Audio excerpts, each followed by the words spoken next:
Do you want to be in the video too? No? Okay. Anyways, back to what I was saying. This video is going to be all about how you can live with being bipolar. Now, my last video, I've made 2 other videos, and they both just uploaded in crappy quality, and I'm sure it was the lighting, so I'm trying a new lighting situation here, and I'm going to see if it works better. It looks better already, so, I mean, we'll see, I guess. If I don't like it, I'll just delete it, like the other 2. But, I'm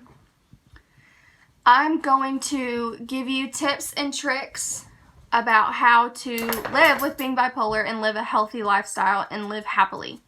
Stop. And she's mad now. This isn't going to be super long, not like my last video. I'm just going to be short and sweet to the point.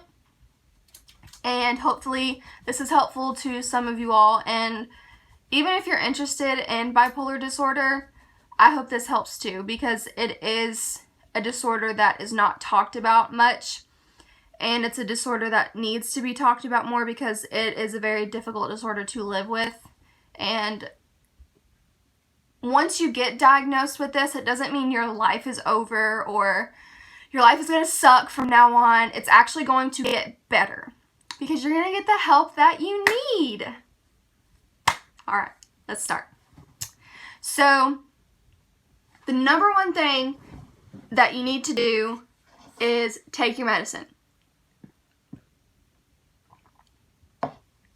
Now, bipolar people are famous for not wanting to take their meds because they think, oh, well, I'm good now.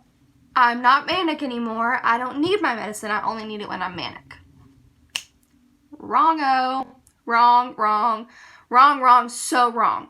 You need to constantly be on your medication. If I forget to take one certain pill or forget to take it, if I take it at the wrong time, my day is thrown off for the next few days, actually. The slightest change in your brain chemicals can make a huge difference. That's why the medicine is so important. You need to take it when you're not manic. When you are manic, you need to take it around the same time. I take mine in the morning just because when I'm at night, I just really forget. I want to already be done with it, so I take all my medications and vitamins in the morning when I wake up, when I'm having my coffee, so that I get into the routine of when I need to take it, how I need to take it, what time I need to take it. You have to get yourself into a routine, or else you're never going to take it on time. You're not going to take it consistently, and it's just not going to work for you. Now, once you are diagnosed bipolar, it may take them a few months to figure out what best medicine combination works for you. When I was first diagnosed depressed at 14, 15, it pretty much took them from the time I was 15 years old up until the time I was 19 to get me properly medicated. And that, in my opinion,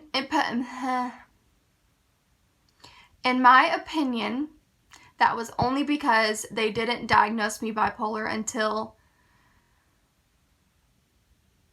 I was 19. But they treated me for bipolar depression from 15 years old up until 18 years old. And then I ended up in the Ridge, which is a mental institution here in Kentucky. And the psychiatrist there properly diagnosed me, got me on the proper meds.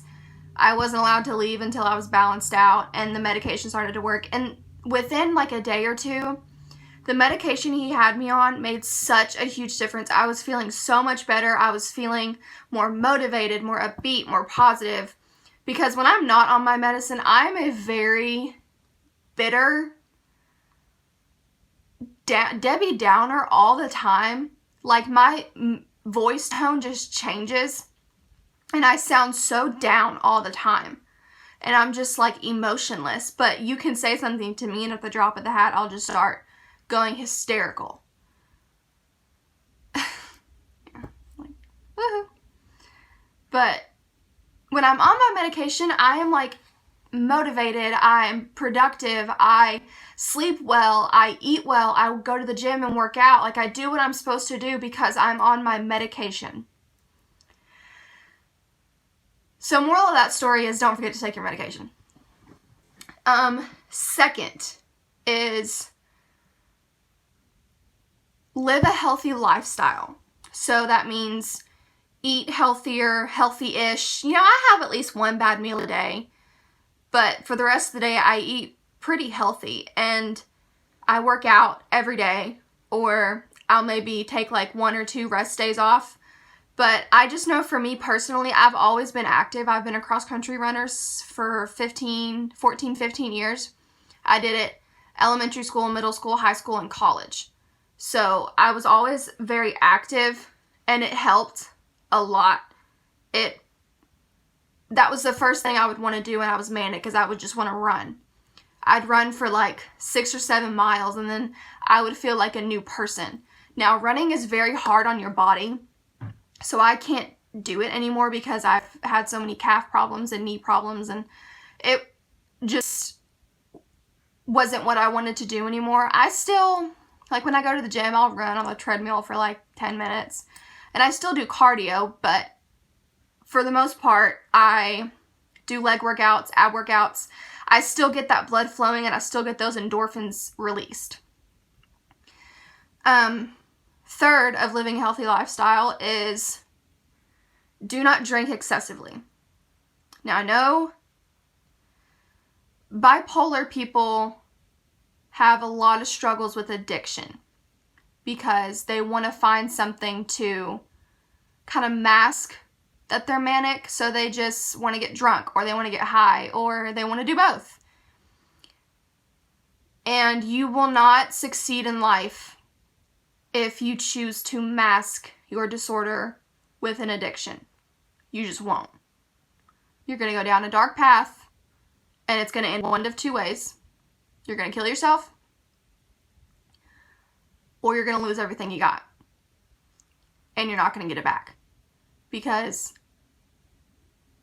bipolar people never want to admit that they are bipolar because there's such a negative stigma on it that they just want to chalk it up to, oh, I'm just going through a rough time right now. I'll be better in a few weeks or a few months. And then a few years pass and the same thing keeps happening and you're still not getting help.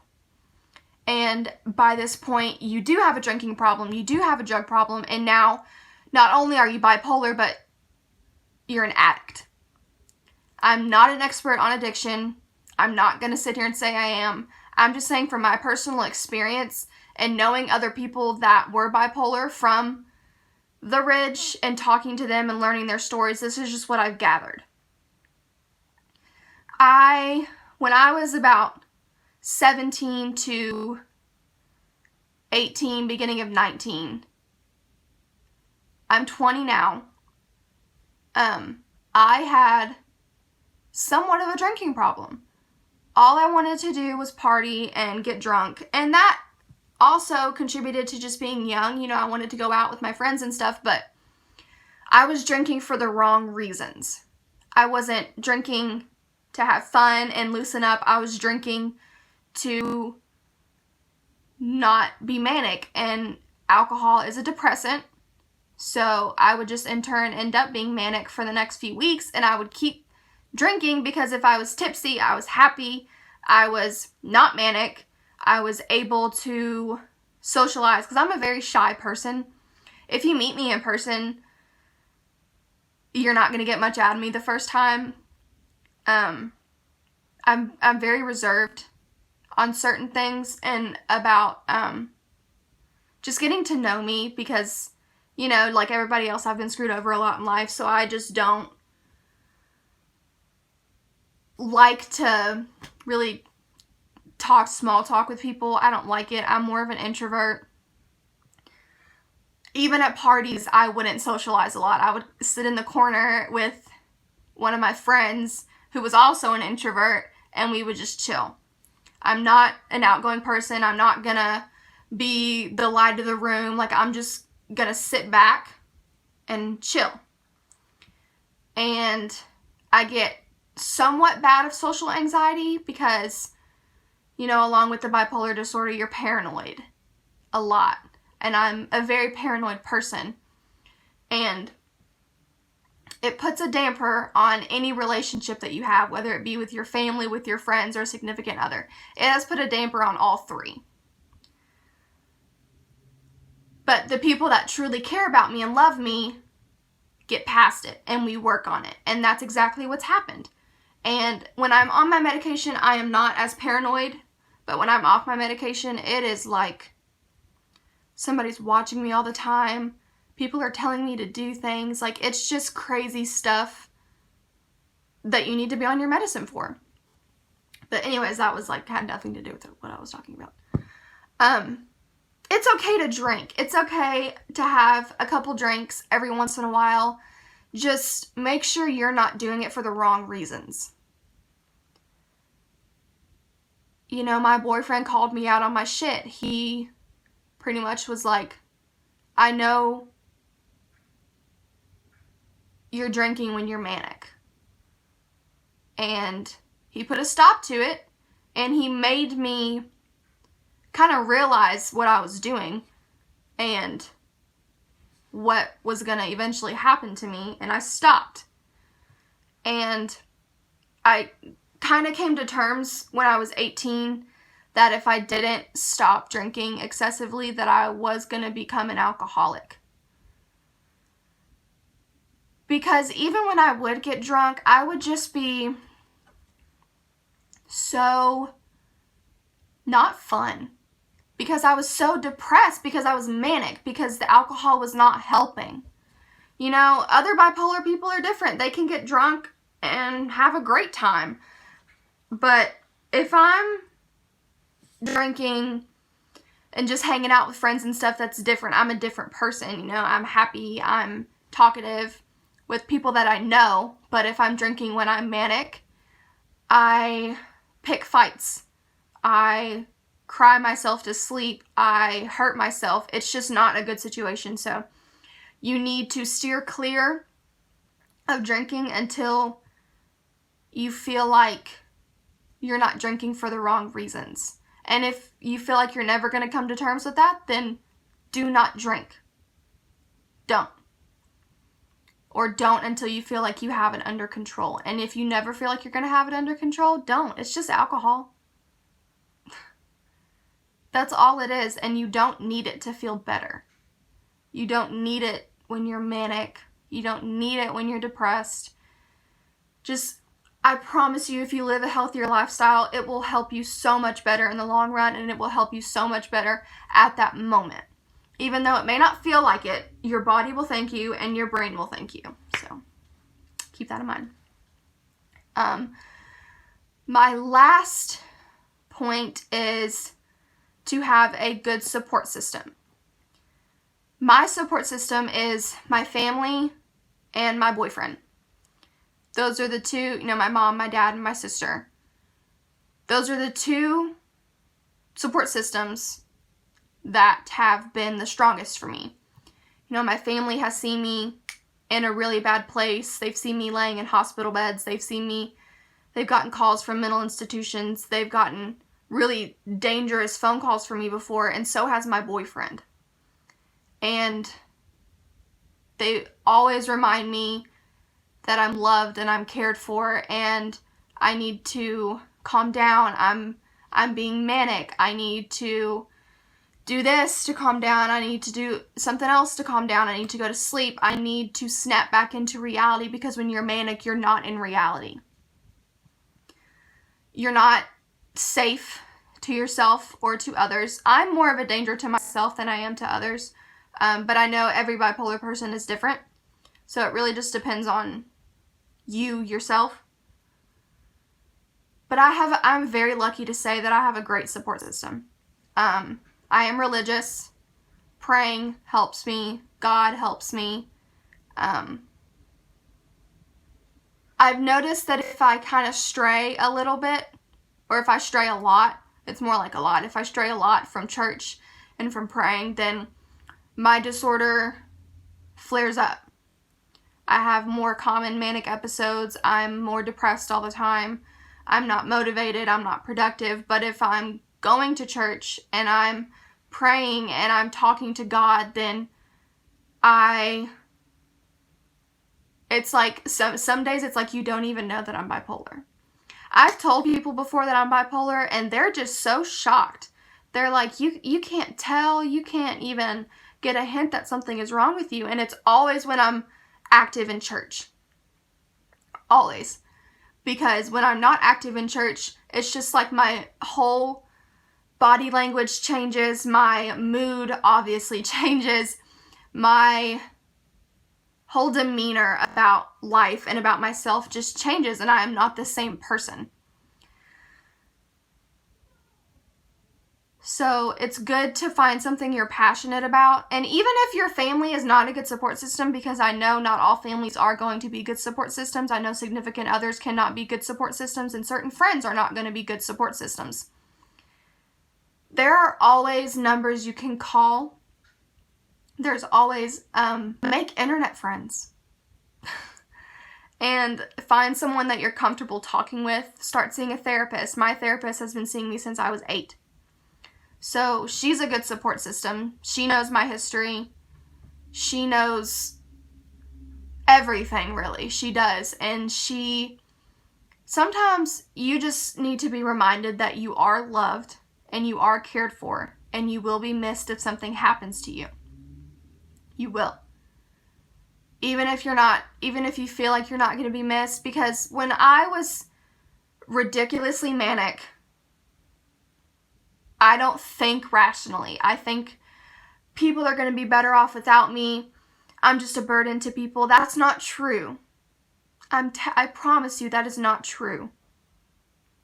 If you feel like you're a burden to somebody, and if you truly feel like you're a burden to somebody, then cut them out of your life. You do not need that toxic negative relationship in your life. There's numbers you can call, hotlines you can call when you are manic, or when you're starting to feel those feelings, because a lot of those feelings come with being manic a lot of the times.